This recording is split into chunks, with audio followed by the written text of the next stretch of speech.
Hello and happy Tuesday. I want to talk to you a little bit. It's kind of a follow up from yesterday, but I want to talk to you about a question that we need to be asking and the answer we can't settle for right now. It's a question that we ask often with usually a 1 to 3 word answer, but we cannot settle for those short answers when we simply ask somebody, "How are you?" We can't settle for things like, "I'm fine" or "I'm okay."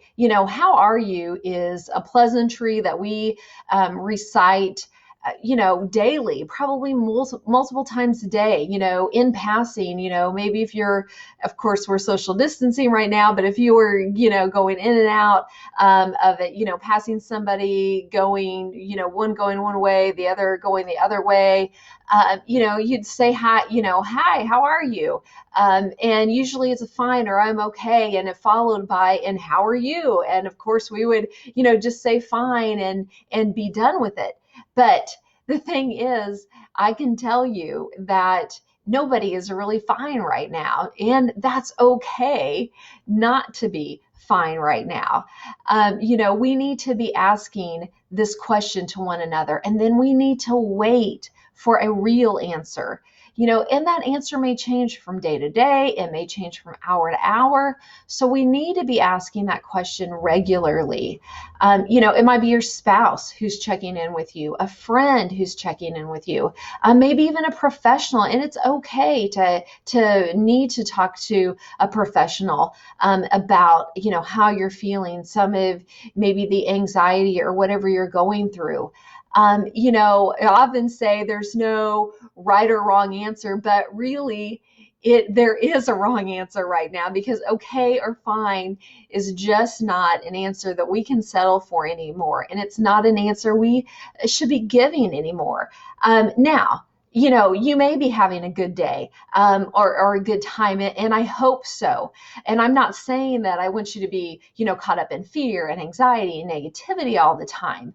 But I'm just saying that you and we're not always going to be okay. We're not always going to just be fine. And we just need to pay attention to that. We need to pay attention to how we're feeling. It's important to acknowledge the feelings that we're having, and then to talk to somebody about it, so that you can feel okay, you can begin to feel better, so that you can find your footing once again and feel grounded or feel more positive. But this is an uncertain time. There's going to be those moments of anxiety. We're going to have questions like, when is this going to be over? Is this ever going to be over? How am I supposed to survive another day at home with the kids? They're trying to do school, I'm trying to work, or if there's a lack of job that's happening, or, whatever it is, those things are going to come at us.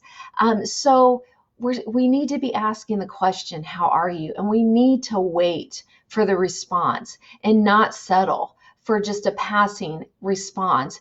And when somebody asks you how you are, tell them. They want to know. They want to know how you are. They're there. We are here.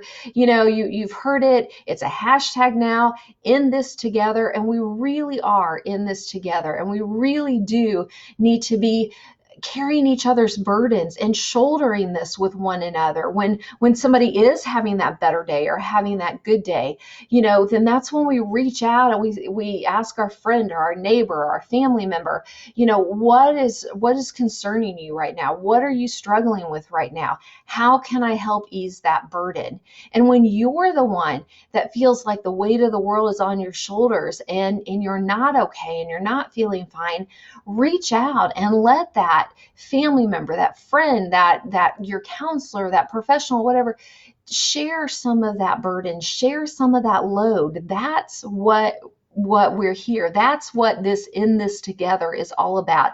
Even when we're 6 feet apart, even when we're quarantined and staying home, we are in this together. But we can only be in this together when we let each other help, and when we really listen, and when we wait for those answers.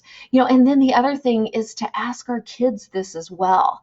Ask them the question and then give them the space to share their feelings. Over the weekend, I wrote a letter to the parents at St. Joe School because that's where I serve as just as an as-needed counselor. And so I actually posted on my blog because really it's for parents everywhere, just to give you some tips on how to deal with your children during this time, in this time of uncertainty, and how to help them share their feelings. So I just want to wrap up today with just a couple other tips. If you are struggling with how you're feeling, or if you're struggling maybe to ask the question or to answer the question to somebody, at least sit down, journal. Journaling is a good way to get your feelings out, to get your thoughts down. Another thing that's important for you or even for your family is to designate an area, maybe a spot, maybe a chair, maybe a small room, a corner, somewhere that, has a chair, is kind of a safe place where you or your family members can just go to when they need a timeout, when they need to get alone. When Ethan was little, and we'd maybe be home and things were getting stressed out, I'm like, I need a moment. A mom just needs a moment. And so that was my code word that he found something to do. I just sat down in a chair. I had a chair that I just sat down and was just quiet for a little bit. And so now more than ever, you may need a moment. Your family members may need a moment. Designate that place so that, instead of somebody getting in trouble or lots of questions happening, just know that that is where you can go to, just to have that moment away.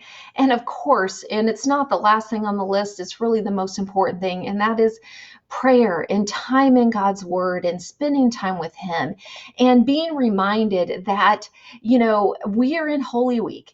And what what a great time for us to remember that he went through struggle. It was dark on Friday, but we know the end of the story. And just like that, he is going to get us through that. His word can provide comfort. But again, he also gives us people in our lives. He provides friends for us. Actually, I don't have my coffee cup with me right now, but it's just the coffee cup that I chose today says, friends are God's way of taking care of us. And, that is what he's providing for us. So we don't have to put on a show. We don't have to put on a front. We don't have to wear a mask. And as I'm saying that, I'm thinking, yes, people need to be wearing masks at times right now. But these masks of, putting walls up and trying to protect ourselves and putting on a happy face when it's not always happy.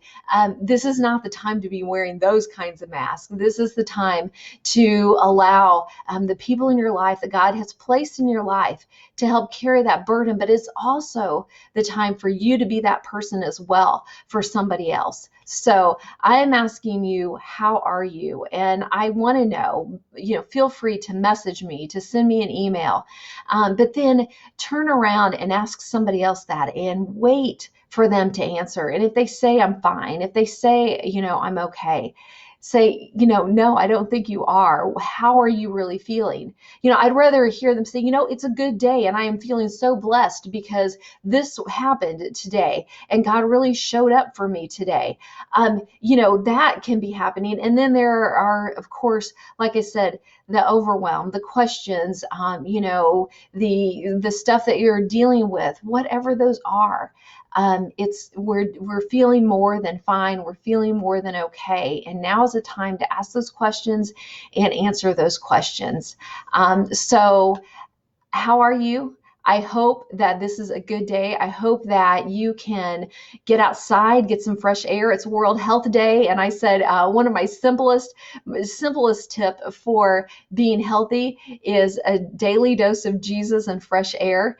Of course, I have other things in the Faith and Fitness framework that we talk about drinking water and eating foods that satisfy and nourish our bodies.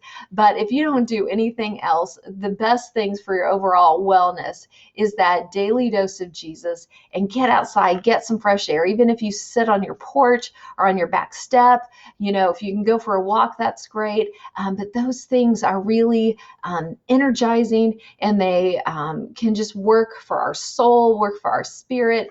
And so I am wishing you wellness. I am wishing you a good day, a blessed day. But I also know, and I want you to know, that it's okay not to be okay, and reach out to somebody, a friend, a family member, a professional, whatever that is, to just help carry that burden when you need that. So I hope that was helpful. Please share this out if you think that somebody else would need to just hear the encouragement, and then ask you to go and ask somebody how they are today, and wait for an answer. And when the next time somebody asks you how you are, give them an answer. Let them know how you're really doing.